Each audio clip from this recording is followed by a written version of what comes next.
Courageous Doctors is a newscast about healthcare topics of concern to everyone. From health and safety tips to recall notices and medical news. Here's your host, Dr. Barry Prystowsky.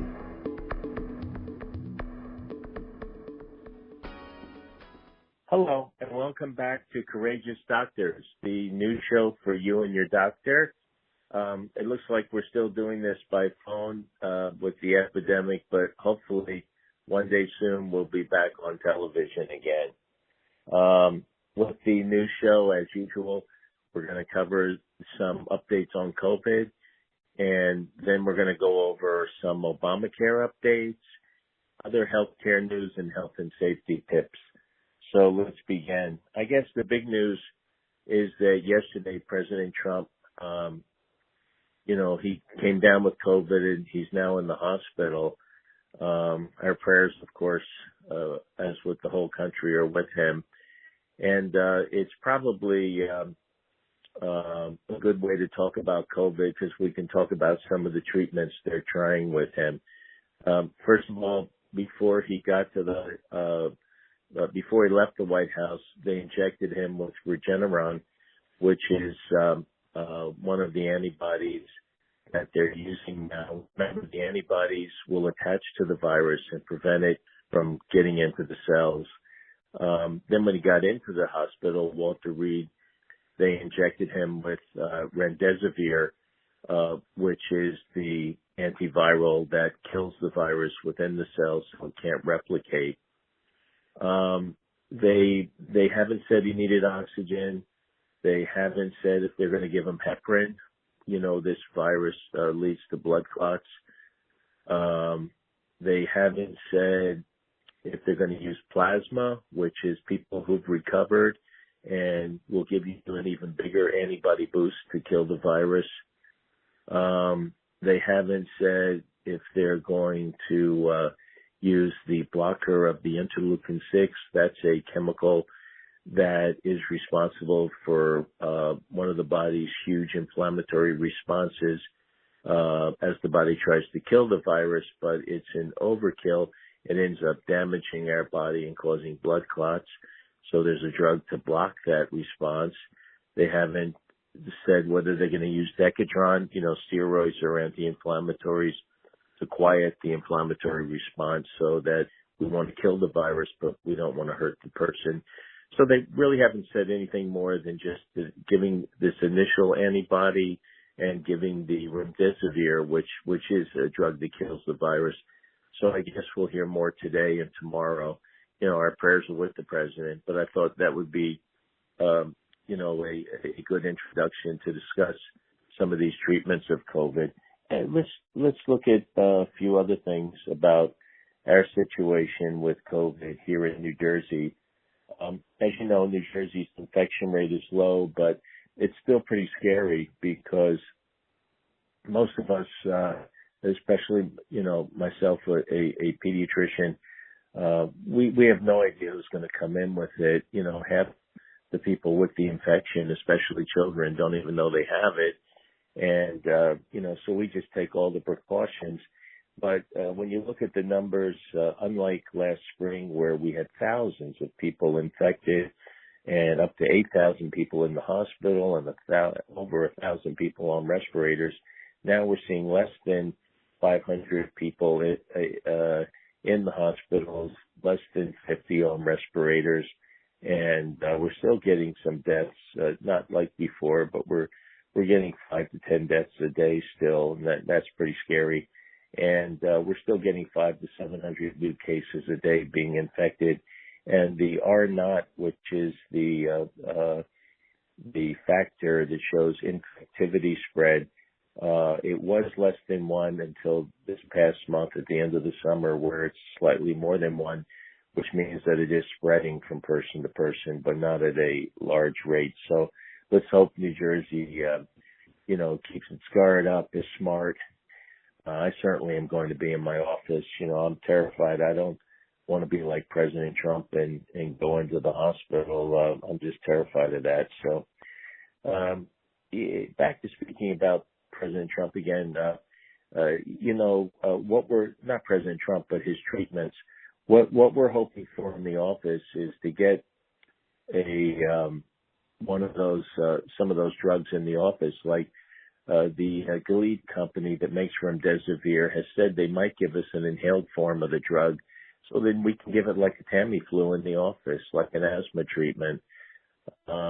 Maybe I know some of the hospitals in Bergen County, I believe it's Holy Name, was experimenting with actually giving patients these antibodies, just like President Trump got Regeneron. I'm not sure which one Holy Name's using.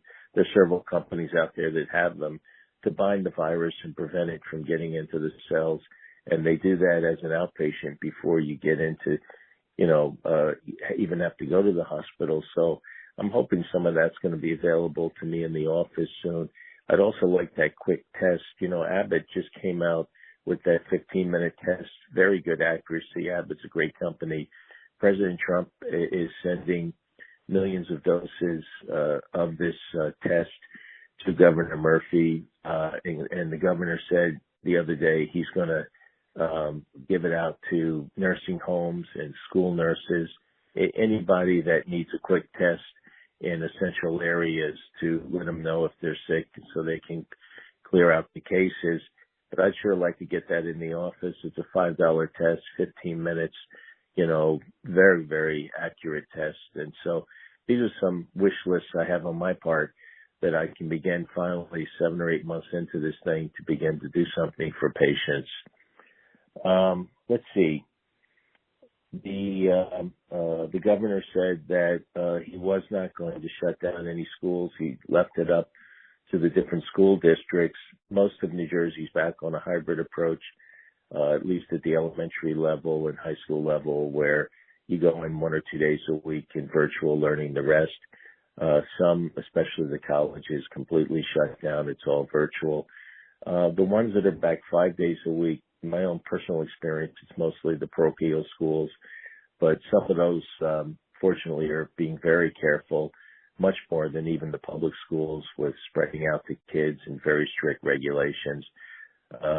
Some of them aren't, and we're seeing a lot of kids get sick, and it's bothering the governor. So they're in there with their contact tracers. I've had a number of my own patients that said the governor's team's been out there, asking them, shutting them down, quarantining them, asking them who they've been exposed to. So hopefully, if the governor's on top of this, our public health people can really help us. But people have to be smart. I wish they wouldn't be stupid. Just wear the mask and don't go near people. Stay your distance. Wash your hands. I mean, really, is this really too much to ask? But let's help the public health people out. Let's see what else. We know that only about half the people, really show symptoms, and maybe 40%, less than half, don't show symptoms, and they're infecting us. And a number of these cases have been from even small children in camp and schools, and we're all worried about that. And we're hoping that if you don't have symptoms, that you'll be less likely to infect us as badly as if you have a lot more viral load, that you're coughing on us. But you don't know for sure, but that's what we're hoping. Politico said that we're still in short supply of our equipment, and he's right. Some of the equipment I can get better now, but there's still things I can't order from my major suppliers, and I have to go around the back to find other people that'll sell it to me. But let's see. Fortunately, my medical society has gone all over the country and found people other than our usual suppliers here in Jersey. USA Today, they said the FDA cleared the saliva test. The saliva test, first came out by Rutgers. And for example, in my hospital, I'm in the Barnabas Rutgers system, and we go in there, and they did the saliva test on us. You just spit into a tube, and it works really well. You don't have that painful nasal thing. But honestly, the new Abbott test, according to the governor, you're only doing the nasal swab from the front of the nose, so you don't even have to painfully go deep. But anyway, let's see. Yep, the Star Ledger reminds us that, like I said before, we don't know if the president got Decadron, a steroid, but World Health and NIH says that the steroids are being used in hospital patients. Dr. Fauci had warned us, the head of the NIH, the steroids will lower immunity. So you probably shouldn't use it unless your body is fighting this thing so overwhelmingly that you have to go in the hospital, and then you're going to use anti-interleukin 6s, steroids, things to cut down the inflammation, beyond heparin and other stuff, as well as oxygen. So, at that point, he's recommending not to just give steroids to everyone. That would be easy for me in practice, just give everyone a steroid, but Dr. Fauci says no, so I got to listen to him on that. There are trials out to combine remdesivir and interferon in the NIH. Remdesivir, we said the president got that. That kills the virus. Interferon is a natural body killer of viruses, and they're thinking of combining those. And there's been a number of studies that said that interferon might be lower in people that are more susceptible to this virus, just like killer T cells seem to be higher in the children in lungs and lower as you get older, like myself. I'm in my 60s. And that might be a reason why President Trump and myself, people, older people, have more of a trouble fighting this virus because we have lower killer T. So all those things can help. We've been reminded that the inflammatory, multi-inflammatory syndrome, which looks like the blood clots and vasculitis of the adult, COVID, where, as we said, you get an overwhelming inflammatory response. It causes inflammation in the blood vessels, and you clot vessels all over the body. You get strokes, heart attacks, myocarditis, kidney failure, liver, etc. And we're seeing this in a few kids nationwide, less than 600. We had less than another one. I think we've had close to 60 in New Jersey. It's similar to what we call Kawasaki's in children, which is another kind of vasculitis. The kids are really sick. I had one of my really close families and patients. It was very scary. I mean, this little baby could have died. I was I couldn't sleep for days till we were able to get them the proper treatment they needed. It's really terrifying. These kids are very sick. And that's what these vasculitises can do, with the COVID in children, just like adults. Okay. Here's a good one. C-SPAN on TV will show the congressional hearings, and there, Dr. Collins, the head of the NIH, he was there right after AstraZeneca, is the British company. They're working with Oxford University for their own vaccine. They've been testing it, and they temporarily halted it because somebody had gotten a transverse myelitis, which is an inflamed spinal cord, and they wanted to know if the shot caused that. Remember, as I said, the big fear is that in trying to fight the virus, the body makes an overwhelming response, and you get blood clots and swellings, and if in this case the patient got a swelling of their spinal cord, and so, but we think the vaccines are going to be safe. Dr. Collins assured us of that. In fact, they don't even think now that this patient's problem with a swollen spinal cord had anything to really do with the vaccine. They're monitoring it, but I think they're going ahead with their studies. That was the only adverse event that was serious. Local stuff happens. You get a little sick, a little fever, like with any shot, but this was the only major event, and they don't think it really had to do with the shot. But that's the thing. You inject either a piece of gene that will make the spike protein, not the virus, but the spike protein in order to make the body think it's being infected and produce antibodies, or you inject a piece of the virus, and the body thinks it's being infected and makes proteins. And because it's not the actual virus, you shouldn't be getting an overwhelming response, which is why the vaccine should be safe. And of course, if the body can make their own, that's,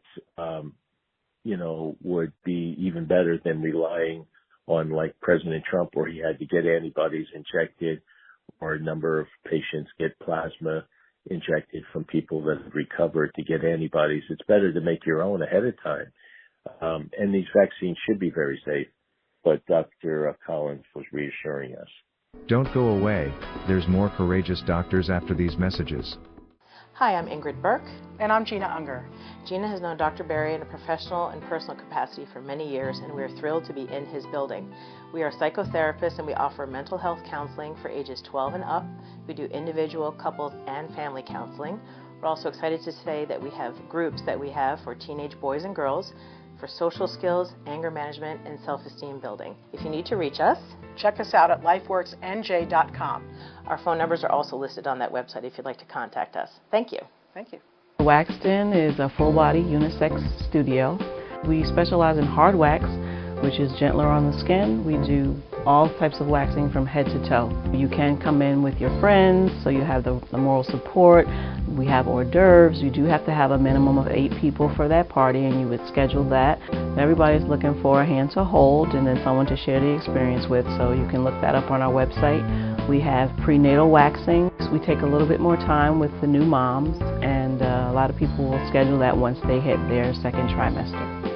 We do have a waxing membership. It's set up just like a gym membership, and you come in just like you would go to the gym. It comes out automatically, and you just show up for your wax. We have several memberships for different services. We also have wax packages. The phone number is 973-542-8442. The website is www.thewaxden.com. We have 24-hour online booking. Come to the Wax Den. We wax it all. Courageous Doctors continues with Dr. Barry Prystowsky. Okay, let's move on to Obamacare. Really only have a couple of things to say. One is that the governor was on TV yesterday and with the Commissioner of Health of New Jersey, and they were just saying that they're still outlining how they want to hand out the vaccines when they're ready, because it'll be, we're almost at the end of the year, and by early next year we should have these vaccines. And basically, she said they don't have the complete outline. It'll be coming up next week, but following the recommendations of the CDC, essential healthcare workers, elderly people who are very sick, people in nursing homes, and essential workers, they're going to be like number 1 and 2, and number 3 and 4 are going to be like, the youth and everybody else. So we'll stay tuned. And the only other thing I want to mention about the government is that I was actually a part of this conference call with the Medical Society. We were speaking with Assemblyman Dr. Conway, who heads up the health team. He's actually a physician, and he's trying to put a bill through for the governor to sign that'll make it mandatory to get flu shots now. I don't even know if that'll be necessary, because there's just been an overwhelming response. I got people coming out of the woodwork begging me for a flu shot because they're so scared of COVID. They don't want to be weakened or sickened with the flu. But it was interesting to see. I don't know if that bill's going to go through. I actually heard him speak about it on a private conference call through the Medical Society. And I'm sure the governor will sign it. But in the past, we've had a lot of trouble with mandatory flu shots. I've been playing this game for decades, on the public health response teams. And there's always a backlash of anti-vaxxers, people that don't want to get the shots. It's just unbelievable extra tension between the school nurses and the doctors to try to say whether the kid got the shot on time or not. it's just mandatory shots for pain. I mean, we do it because we have to, but to throw the flu on top of it, from my vantage point, I think people are mostly getting the flu shot. They're scared. I don't think you're going to need the bill, but if he gets it through, then we'll have to do it. Let's move on to other healthcare news now. I usually start with recalls. And again, our two favorites are back again, Listeria and Salmonella. This time, according to USA Today, Listeria was in sausage, bluegrass provision sausage, item number 7417. So just make sure that the sausage that you're getting has been cleared. Fox and USA Today and the CDC are talking about these oranges and peaches. Wegmans right here in New Jersey, Valencia oranges, lemons. They have Listeria and seafood made with lemons. Fresh House also uses Valencia oranges, lemons, and limes, and even red potatoes. And Wegman and Target and Aldi had peaches with salmonella. So the peaches have salmonella and the oranges have Listeria. So just make sure, be careful. Make sure that the bad ones were recalled. Here's something. Newsweek. Apparently some dog food had fungus in it. Sunshine Mills dog food. And I believe it was marketed under Family Pet, Heartland Farms, and Paul's Happy Life. So just double check if any of the pet food. I buy pet food frequently, every week or two, but I'll have to ask them also if it's any of the ones with fungus. Let's see. The Washington Post was reminding us that we might be seeing some more of that polio-like virus in kids. They call it acute flaccid myelitis.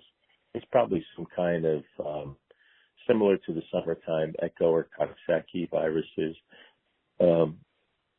That a virus like that, because that's in the same polio family.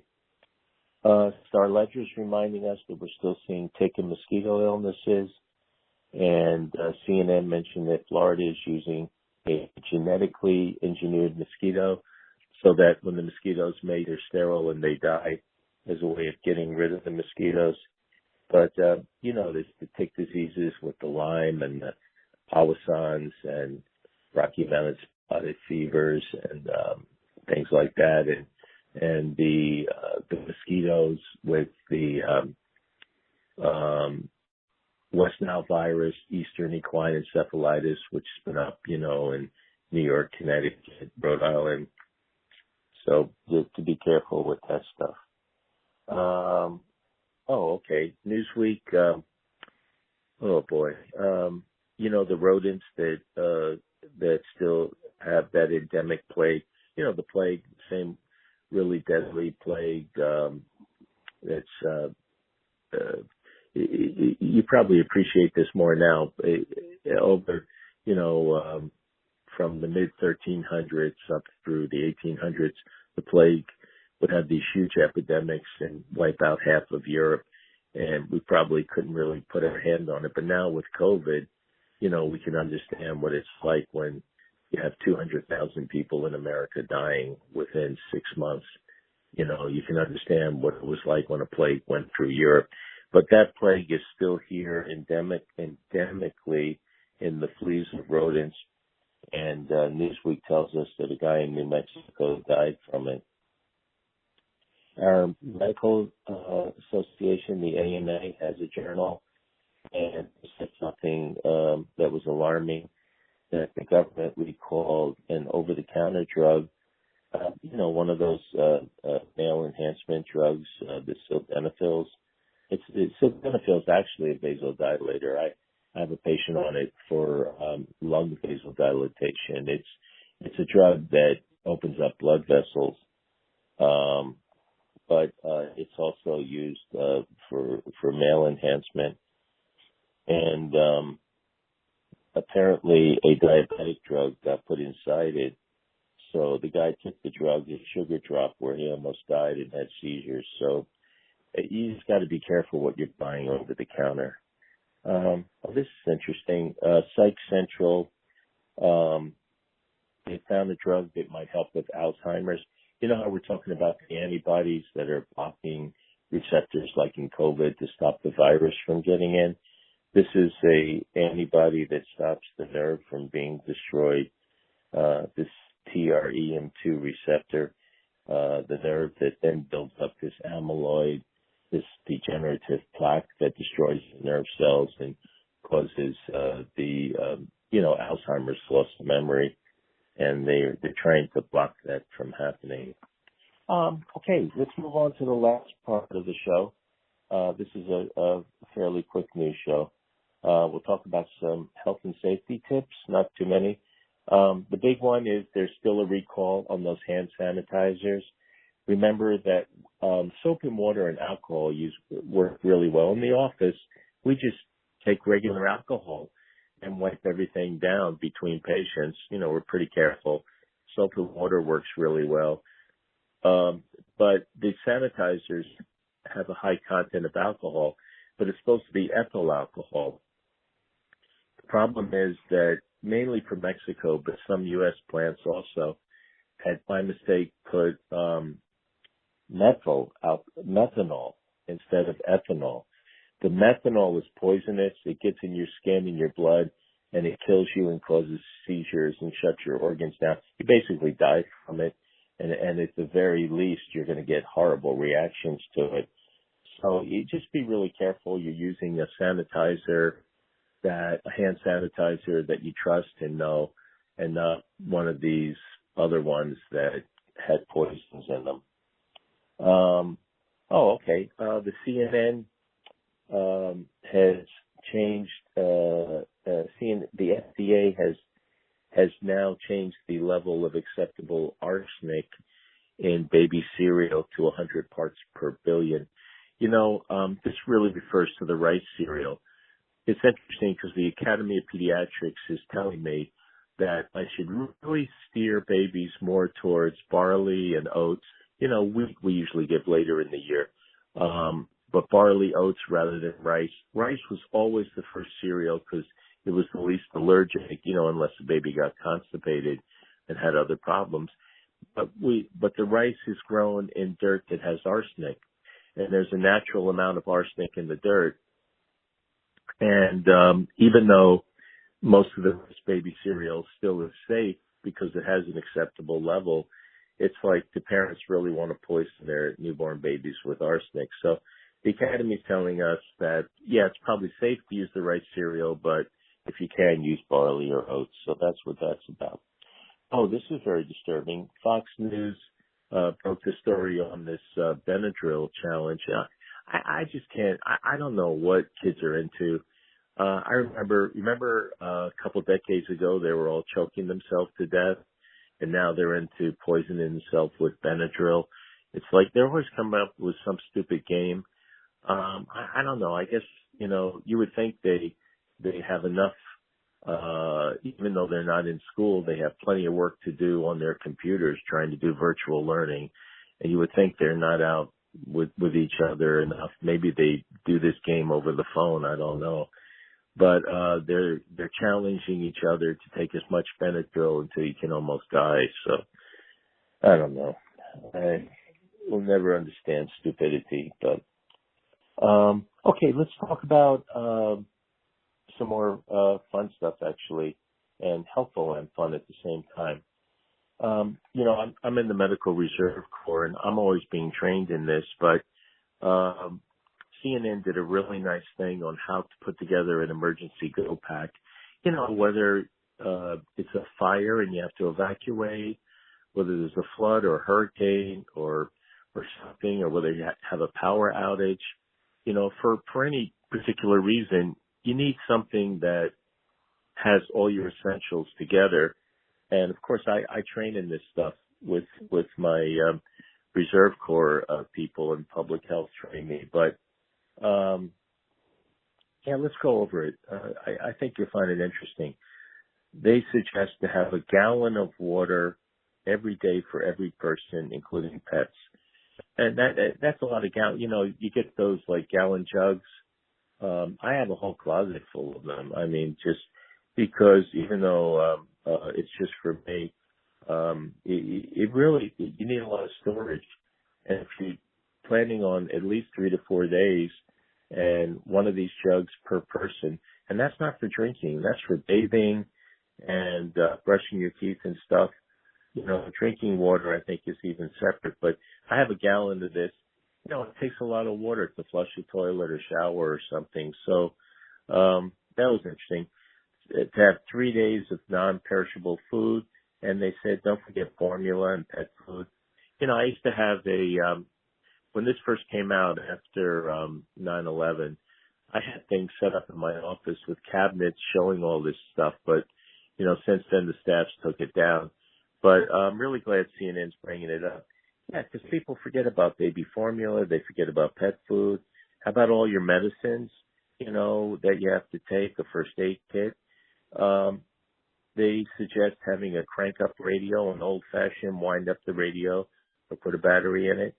Flashlights. Here's one you wouldn't have thought of, a wrench in case you have a gas leak to turn off the gas in case it's stuck and you need a wrench.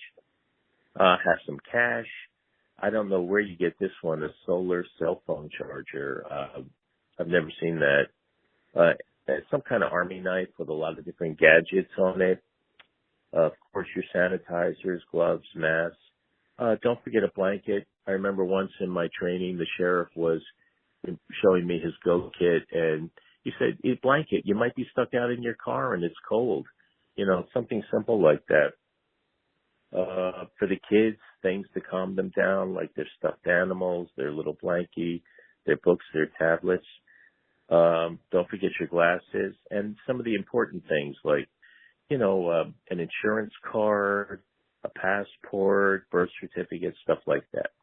Okay, let's move on to, I always talk about food at the end. And here's something interesting. These two are from FoodNet. First is to remind us that if you're allergic to birch trees, you might also be allergic to certain foods. I honestly, I knew some of this, but I didn't know all of them.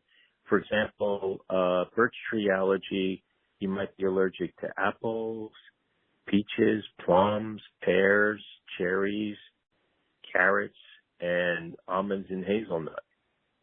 So birch tree with apples, peaches, plums, cherry, pears, carrots, almonds, and hazelnut. How about this one? Grass. If you're allergic to grass, you might be allergic to tomatoes. I honestly didn't know that. Allergic to ragweed. You might be allergic to melons, zucchini, kiwi, and bananas. If you're allergic to nuts, you might be allergic to mango, peach, figs, avocados, and latex. Okay. There were some interesting articles that came out. One was from FoodNet, one was from Independent, that said that, you know, we're all busy. Even though we're home doing virtual, we don't have time to get the kids ready. So if you can pre-make things with the ingredients for sandwiches or salads, or be creative, if you put them in the fridge, you've got your bread, you've got your salads, your snacks, your basic ingredients for the sandwich, and just let at least the older kids put it together themselves. They'll have a little more fun with it. They're home anyway doing virtual, and they can leave you alone while you're working. I thought that made a lot of sense. Okay. The Star Ledger. This is always fun. The Star Ledger was talking about strict vegetarians, the vegans. I have them to come in my office all the time, and honestly, you got to really ask them what you're eating, because they got to get their protein, B12, calcium, iron, vitamin D. You know, you got to go over. For example, B12, which is generally found in meats, you can find it in soy and fortified cereals. Proteins, which, you know, was easy in a meat diet, you can get in nuts, legumes, soy, and whole grains. Calcium you can find in vegetable milk, in kale, in bok choy, broccoli, of course. You still want them to be on their multivitamin with iron and vitamin D and calcium. But, sometimes I have a lot of teenagers, and some of you as parents may have teenagers that say they want to be strict vegetarians. You really have to go over this stuff. Remind them that nuts are a good source of fat and protein and fiber. This is interesting. Almonds have most of the protein. I don't know if you know that. Almonds were the most for protein. Pistachio was the most for potassium. Cashews had iron. Hazel nuts had the most folate. Walnuts had the most omega-3 fatty acids. But they're all going to have these things. Nuts are a good source. Avocado also has potassium. I generally I'll get a banana, with some eggs in the morning. But if I get a salad, I always put avocado because I need my potassium. I'm a big chamomile tea drinker. Fennel tea or chamomile, great for the digestion. I always have my prunes and figs, in the morning. But apples, papaya, and artichokes are also good as stool softeners. And, anything else that has fiber. I always worry about my vitamins and antioxidants, and, any of the citrus is good. But potatoes are excellent. Potatoes have all these things. Cruciferous stuff, like your kale, root vegetables, your beets, tomatoes, cherries, grapes, pineapples, mangoes. They're all really excellent for that. So I thought that'd be fun to end it that way. So with that, thank you again for joining me. Again, we're doing this by radio and phone, but I hope one day we're back to live television. And I wish you all well. Be safe, be careful, and feel free to comment, and we'll share your opinions on our next show. And just be well, and we'll see you next time. Courageous Doctors, Pioneers and Heroes. Executive producers Barry S. Prystowsky, MD. And Patrick M. Marucki. Post-production Patrick M. Marucki. Makeup by Lisa McAllister, Salon Jimmy Gerards. Music provided by Video Blocks. Special thanks to American Medical Association and New England Journal of Medicine. Visit us on the internet at courageousdoctors.com.